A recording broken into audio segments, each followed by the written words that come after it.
Star Control 3 was one of those rare games that was cursed from the beginning of development. Enjoyed by people who have never experienced Star Control 2, the Ur Quan Masters, and loathed by those who have, it's not necessarily as terrible as most people make it out. There are quite a few positives to the game, but they are vastly outweighed by the negatives, which is a shame. It tries to do too much and because of this falls apart in almost every regard. I must admit, for all the battering I intend to give this game, I did enjoy playing it, though not nearly as much as the Ur Quan Masters. The main positive of the game is the development of the new alien races, several of which are very well written and very unique, which helps bring a new life to the Kessari quadrant. This is let down by some poor decisions and neglect of the races many people knew and loved in the Ur Quan Masters. I especially like the Dak-Tak-Lak-Pak, what little I saw of the Katang and the X-Jaggers, though I could take or leave the rest of them to be honest. They are only really amusing when they start talking about the red spiral rail, and I just feel sorry for the Doog. The galaxy?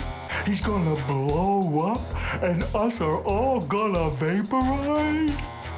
God. Aside from that, though, everything else is lackluster and thoroughly unenjoyable, though I guess the ploxes are well written if nothing else. The story itself is actually extremely good.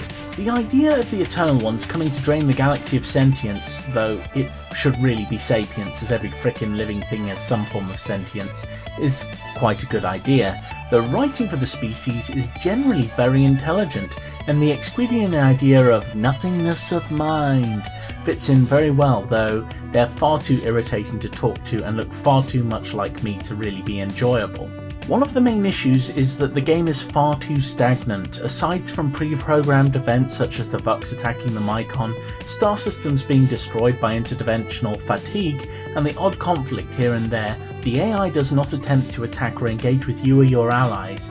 This comes in sharp contrast to the spheres of influence in the Ur Quan Masters, which shift based on a number of varying factors. By contrast, there is nothing in the way of threats when it comes to your colonies, and aside from preordained story-based events, the universe is unchanging. Conceptually, there are some huge flaws when it comes to the original races, the biggest for me being that the Supocs are the ones wiped out from the League of Sentient Races, whilst allowing the immense power of the outweighed, the Ur Quan and the Chimera to carry the player along with their busted precursor vessel.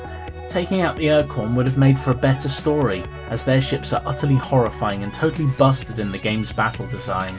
The battles themselves are made unnecessarily annoying by bad programming.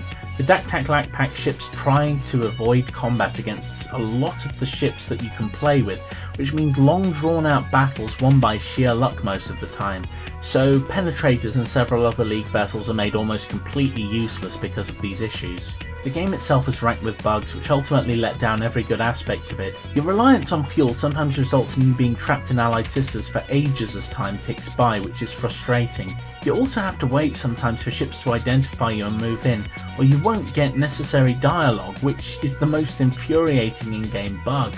The game's colony mechanic is passable, but it feels like it's 25% of what it was intended to be. I think the map was actually a useful design when it comes to colonies producing fuel. As you spend so much time actually trying to figure out where systems are, it does allow you to build up what you need without realising it. It saddens me that there is a clear yearning to deliver a lot to the player, and I really feel that the development team tried incredibly hard and don't deserve the flack that they receive. They delivered an exceptional, though universally hated design when it comes to the character puppets, which for the time were pretty decent, and the 3D battlefield, whilst horrible to play in, clearly took a lot of time and effort. The story, as I've mentioned, is very good, and for the most part I think with more development time and sorting out of bugs, maybe removing the colony system and speeding up fuel production to compensate could have allowed them to build a much better game.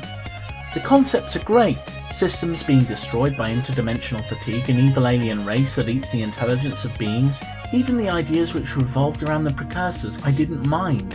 So what if they're giant space cows? I don't really care.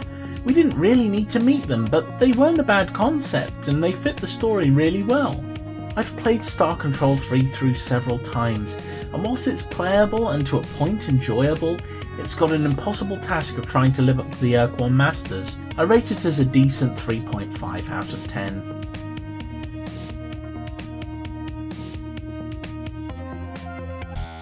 Oh boy, buy us now.